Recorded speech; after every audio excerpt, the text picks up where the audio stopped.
So last time we were chatting, it was really interesting because we were looking at your early years in Romania, very rural area, growing up in a farm, supporting your parents who were working on the farm. You went to school and did very well. Use the expression "bit of a brain box," Yeah, I remember that. and you ended up in Bucharest at university. Yeah. And I was thinking, well, okay, what were you studying at university? I studied agricultural economics. Mhm.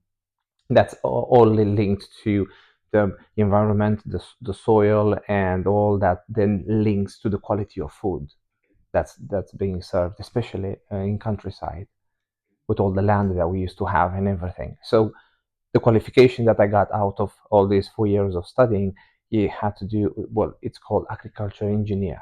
Okay, okay. So when you were at school and when you were at university, were you always sporty? Um, I I was not sporty to begin with, but the activities that we had to undergo while working at the farm, while living in the middle of nowhere, they were sporty enough, right? The activities that we are doing, from looking after the pigs, go and collect the corn, work in the land. All those activities, they were keeping us active. Mm. So I did not. It depends how we call it, how what we call So sporty. like at school, were you big into athletics or football or any of the sports that they have at school? No, no, no, no, no. I was more of a brain box, as you call me. So I was the one that was doing research on biology, on chemistry. I was the one that was interested in all these topics. Mathematics, a bit of physics when I was younger, and languages like French and Latin, but nothing to do with sport. I was doing plenty of work at home with my parents at Yeah. the farm. So no, there was no. So I'm interested in how someone with a degree in agricultural engineering ends up becoming a personal trainer. Yeah. How did that happen? Um, when I was little, I did not think that I will be working in personal training. But I knew one thing is for sure. I would not want to have what my parents will have. And the times that was, what I perceived was physical degradation. Their health was degrading due to the conditions living up in the mountain, right? So day to day, they will repeat the same cycle, and I could see how that would take a toll on their well-being. So as I grew up, slowly, I distanced myself from the parents and from the culture and from the village and from everything. I moved to capital. Mm. So then I invested into bettering my lifestyle, understanding more and how to make my body more resilient, stronger in that aspect, right? I would not want to have the eczemas or the pain, the injuries, or the doctors who say there is nothing you can do, you're due to die in 6 months, right? So I think it stemmed from a fear, seeing that there was something I would not want to happen to me, that led me into bettering my understanding and also practices, looking after my body, keeping it healthy. And that then led me later on, as I left Romania, into go and study in London all that has to do with biology, anatomy, and how to train the body to make it healthier, but also more resistant. We'll come to London in a minute, but I guess I'm interested in what you're saying because I guess looking at your parents, if you stayed on the farm, looking at your parents, you were seeing your future. Yeah, Yeah, because that was grim for yeah, me. bless their hearts because they're working hard, no doubt. But it wasn't for you. Yeah, that was their choice, and to them it makes sense. Yeah, They voice their thoughts that there is not, they don't need to travel the world, they don't need to know more about what's out there. They are happy with working the land, just around in their house, daily chores, and just be there remotely. They would not have much to do with the city. To me, I felt like staying there is a lot of costs. Waking up in the morning, it's cold. We don't have running water. We have to boil the water and then uh, basically bath ourselves. When we were little, maybe we bath once or twice a week. Most of the times it was once a week. If it's snowing, therefore we need to light up the fire, right? So we have the fireplace, but you need to have the wood for that. And all these activities, they will take a lot of energy. By the time my parents will finish at 4 in the afternoon, they will be already tired. Then they'll go to sleep and wake up in the morning in the same cold, performing all these activities. And I could see how literally their cells will die of their skin. I was like, no, no, I get I do not want that. That's something they chose. I felt like I was born for something different. Someone finally get to leave that environment. So you're in Bucharest then, and Yeah. you're at uni. And did you sort of hit the gym straight away, or did that My happen? first attempt to go to the gym was in 2010. I thought it's about time to see what's that all about. Went first time at the gym, right? Just like a kid in a candy store. Whoa, everything looks nice and all the big man and training and everything. Well, I only made it a day because the men there they were giving me some ideas, some workouts, and there was too much for me. I was just 54 kilos back then, and I was quite fragile, and I had to lift hard. The next day, I could not move my arm properly. That was that was horror. I remember my mom had to take sellotape and two wooden spoons in to straighten my arms and sellotape me for 2 days. The moment that she would remove the spoons, my arms would revert back. Well, I No. know I injured myself, my ligaments, big time. Yeah. So sometimes I'm still laughing. So I quit. I did not go to the gym. I was just looking after my food. But then I returned back to the gym in 2014, and then I was more eager into understand how we function.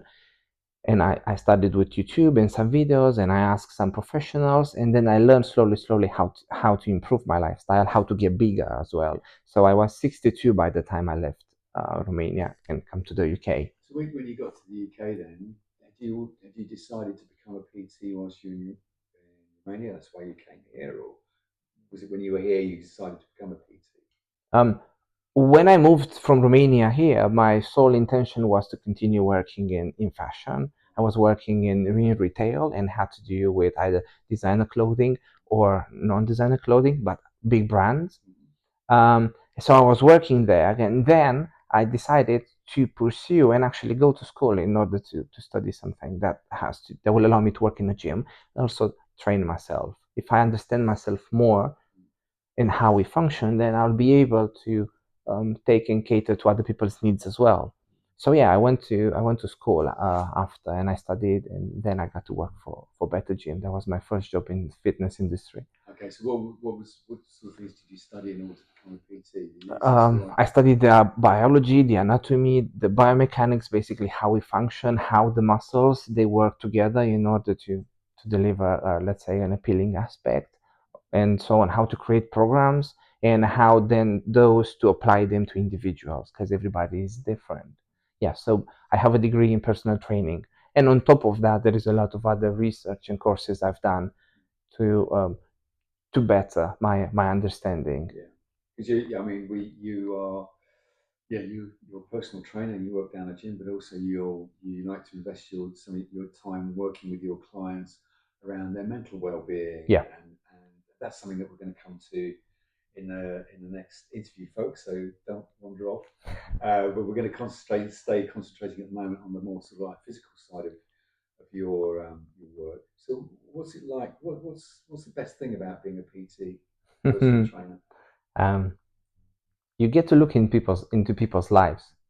It's almost like a personal trainer is like someone comes to you or you go to them, you knock at their door, and then they let you into their apartment or their house. That's how I feel like it's like. You get to see the either discrepancy between what they think of themselves versus what the reality is like. You get to see the dysfunctionality in between their muscles, even though they are functional, in dysfunctional in the sense that one is either stronger than the other and it compensates and it changes the posture and so on. So the best thing about being a personal trainer is that you have access to their universe, physical universe. Of course, that leaps into the mental fitness as well, but we'll be covering that in our next interview. So I think it's just being able to read what's going on in someone's body. Do you have an affinity for this? It's almost like he speaks to me, Okay. right? So you're the sort of guy that would be sitting in an airport watching people going backwards and forwards, and you'd be saying, "Oh, he needs to do this or she needs to do that." I analyze them, yeah. So I'll be like, that is limping. There is a hip imbalance. He's moving more, maybe walks with one leg forward in a specific way that tells us that there is a problem with the lower back or the shoulder. It's it is rotated, or I see these little imbalances, right? Sometimes I don't know how to name them, but Okay. yeah, they are there. And then I have conversations with people. It's like the body speaks to me.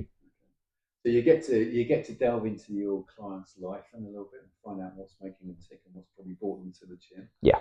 What frustrates you about working with them?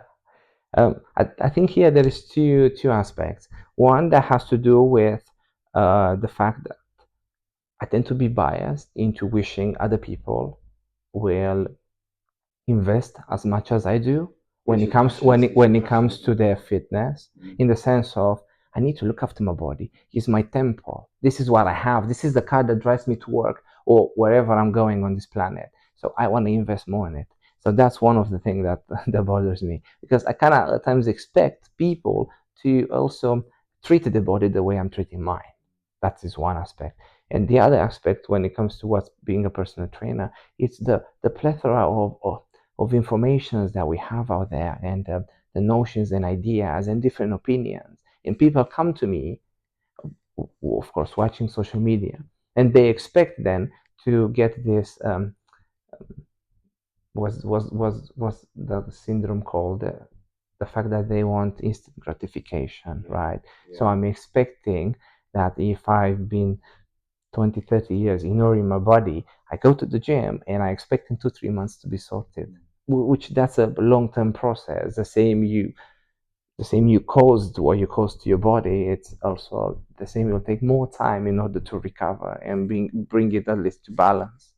But I guess it's sort of like there's a lot of really good stuff, useful stuff on the internet, isn't there? But we do live in this sort of very instant world where people want things sorted, want it here and now, don't they? Yeah. And if you look at things like Instagram, there's people on there saying, "Well, if you do this exercise, you'll have an 8 pack in 3 weeks," and people go, "Right, okay, fine, I'm going to have some of that." And it sort of doesn't happen like that, does it? Yeah, It's, yeah.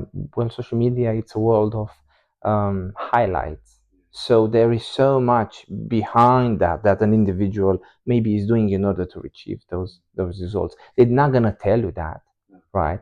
So and also every person is different, so it requires a different approach to each individual. We're not all the same. Just because something worked for someone doesn't mean it will work for the other one, right? So my job at times will be like, they come to me and they show me photos, or they tell me I want to look like that, and I look at them and I was like, well, there is a chance to go towards that result, but you can't have that exactly, like you can't replicate it. You are you, mm, right?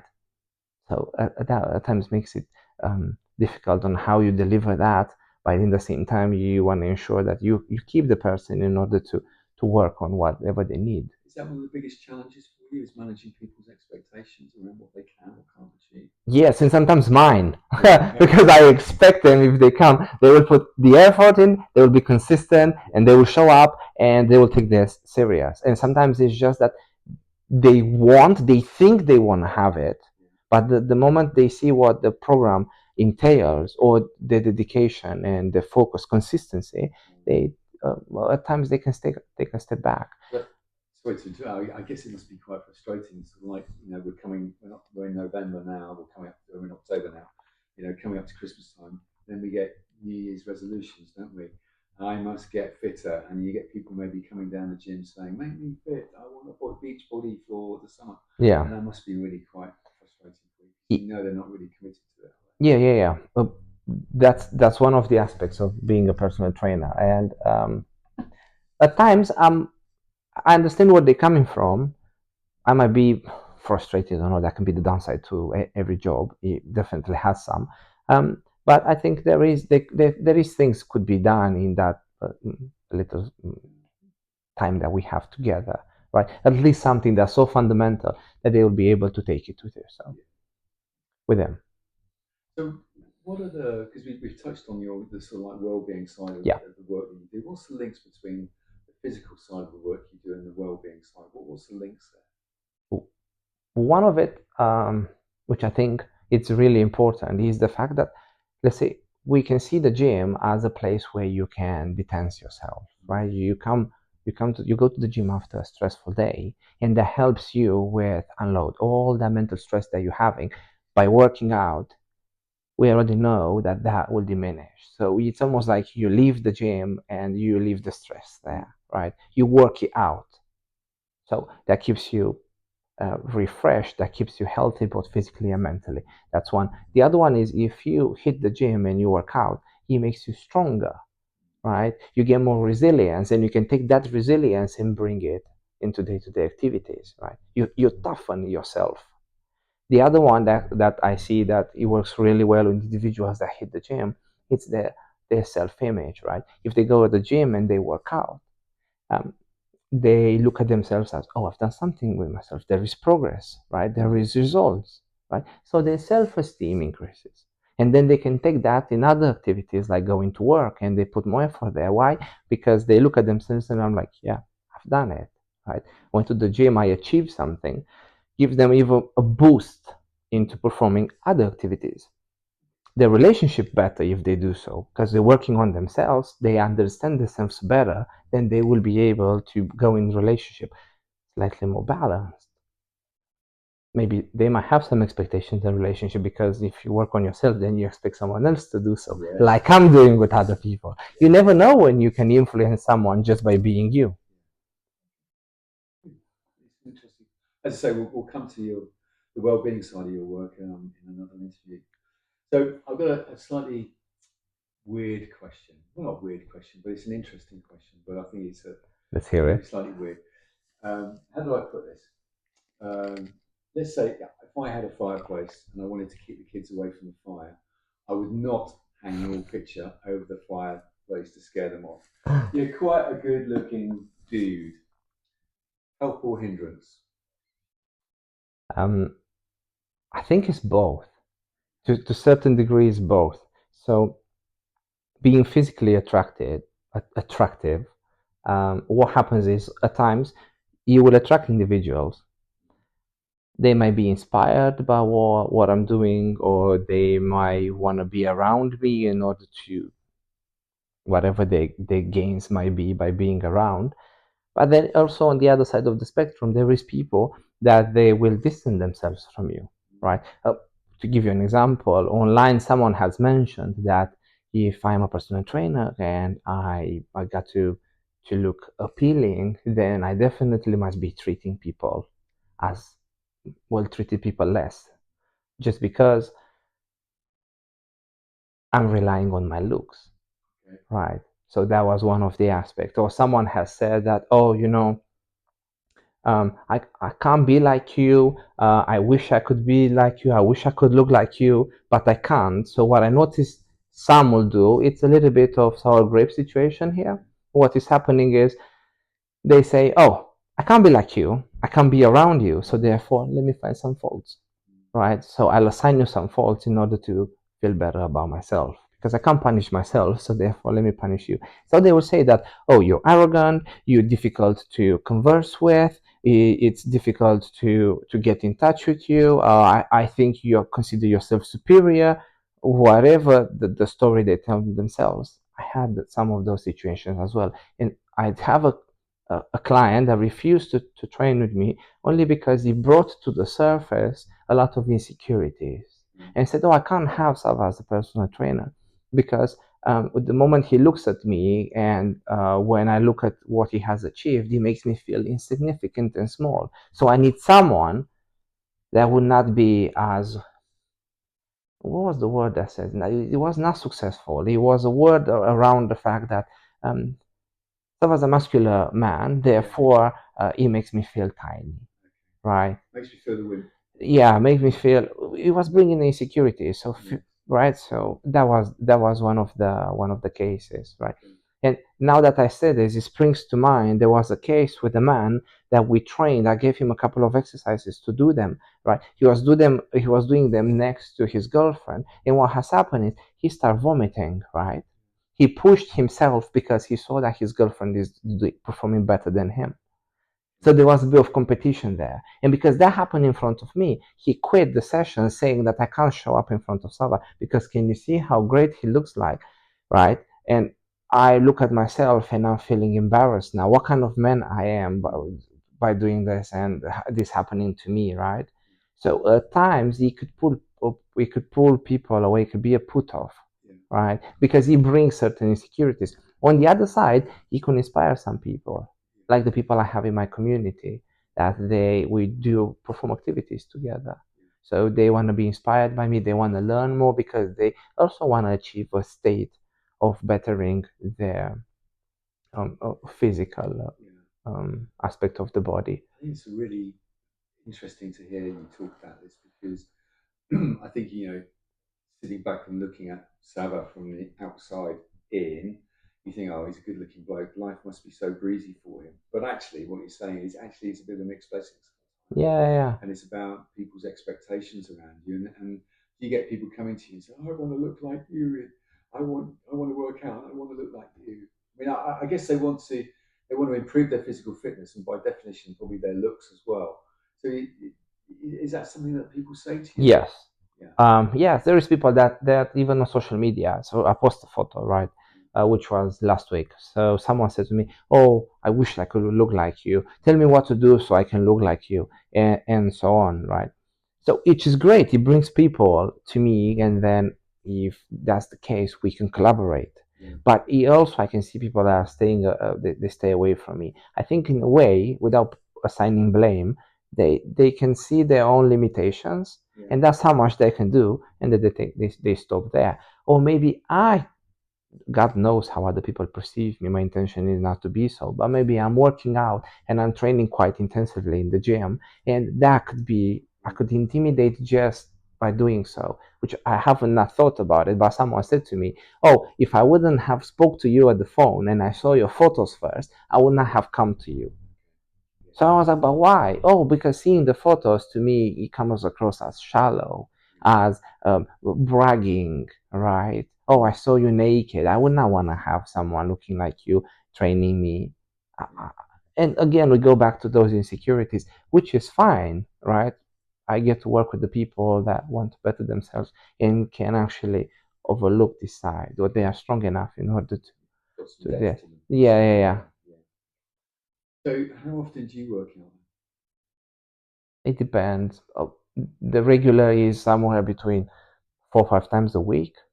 I have different type of workouts. So, for example, if I were to work out, let's say 3, 4 times this week, just in the gym, but then maybe I have an activities that's outdoor. It's either with my friends or with the community. Like we're going on the mountains, we're doing a trekking, or we're doing a hiking, or depends on other activities that we're doing. So there is form of activities that I'm doing to keeping myself fit. Pretty active life. Yeah, roughly 90 minutes Okay. per workout. You have like a set program that you work through. So one day it'll be arms, next day it'll be legs or whatever, back or yeah. Yeah, based on I know what my goals are, so I created the program to assist me with that to Yeah. achieve what I need to be achieved, and on top of that, then I see what are other areas that I could improve. Right. So, for example, I want to improve my cardio because I want to go up on the mountain. So that means I need to get my stamina up. So then I'll incorporate some of that workouts. So it's all structured. It's the same I'm delivering to my clients. I have one for myself as well. Yeah. So, and I know how long it takes, and I have the understanding behind it, how to combine it, and how to do it in order to deliver those results. So how many clients are you working with at the moment? I'll say plenty, or Okay. I'll say plenty of them. Or are you But keeping the number secret? yeah, but put it this way, that's a full-time job, so Okay. definitely it's more 40 hours plus a week of training with them. Good. What do you look for in a client? So my Yeah, yeah, Someone please. comes to you in the gym and says, "I want to work with you." So, what do you sort of look for? I am, let's put it this way, I'm pickier now. Okay. Right. Before I used to help where or help people, let's call it everyone. If someone were needing something, I were to do it. But now I am seeking a specific type of individuals, and I like the ones that they're done suffering. They want to understand more about how the body works, Mm. and then they want to do something about it. Like the next step will be like they want, as you said earlier, they want to train their body, but also improve their looks. So I'm looking for that individual that wants to be healthier and that wants to boost their self-image, right? To be at ease with their body and also being healthy. They don't want anymore to have, let's say, a stomach pain. They want to be in pain when they go to work or when they come back or when they're looking after their kids, right? The ones that they want to feel at ease with the body. That's the type of Good. person I'm looking for because I know that with them we'll be able to implement it. Because if you're suffering and you've done enough, you don't want to suffer anymore, Yeah. then there is definitely you want to seek to better it. So I think sort of to summarise on what you're sort of saying is, and your favourite type of client would be someone that's had a pretty tough time for whatever reason, and you can then see that there's room for improvement, and this is where you can get them up onto a much higher level. Yes, Yeah, yeah, yeah, yeah. To ensure a balance in between upper and lower. yeah, For example, not having not be hunched, having a straight posture, the way they walking, their gait, everything like that. When they perform activities outside the gym, to be at ease, to be able to perform it with all in pain, right? Discomfort. I'm looking for those that want to get more resilience, make What, themselves stronger. what's been your biggest success? Do you think? Can you give me an idea of what success has been for you? Okay, apart from myself. Apart from yourself, yeah. Let's put that to one side. Let's talk about other people. Yeah, yeah. Apart from myself, Yeah, yeah, so we started for 54. I am 86 kg now, and so on. There is no, I'm all healthy. There is no issues good. here. Um, the other success. So I have one that I could define as success. So I work with an individual that had a brain tumor that left this individual paralyzed or at least impaired on the left body side. So I work with this person for over 3 years now. And what was the best that happens about our collaboration is that this person can still move, can still do things outside their job with the day-to-day life. Because what has happened is removing that part of their brain on the right side. Mm, Um, if they don't move, they paralyze, mm, right? So I'm assisting by keeping this person active and also strengthen because he has to walk in a stick. That's one. The other one, I work with someone that went in a plane crash. oh, yeah. So there were 17 fractures. And this person basically was in pain day and night and take medicine as well in order to cope with that pain. So that was one of the successes because this person got to get to work, but not feeling the same with the pain. There was a lot of mobility and flexibility exercises that all put together with strengthening those areas in order to cope with the other parts of the body that they were sensitive now after the operation. Yeah. Work with someone that was paralyzed for 3 weeks due to some slip discs. And we brought some weight down, and on top of that, we regained mobility of this Mm, person in order to continue driving and working.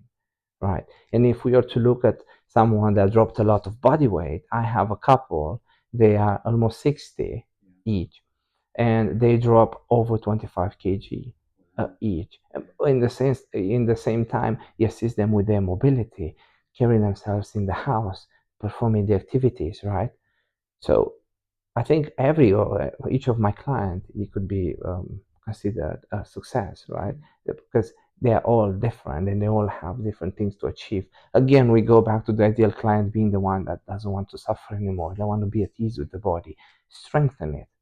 So you will just go there and live life. I think it's interesting that we started this chat with why be a PT, what motivates you, but actually ending it with those success stories with people that have lost 25 kilograms or been in serious accidents, and their life has been, their quality of life has been so much improved. Yes. Answers all those questions, really, doesn't it? Certainly for me, anyway. That's great. So thank you so much. We've done the physical side of things. We're going to move on to the mental side of things in due course. So Yes. thank you so much. It's been great chatting to you. Thank you very much for interviewing me as well. Very welcome.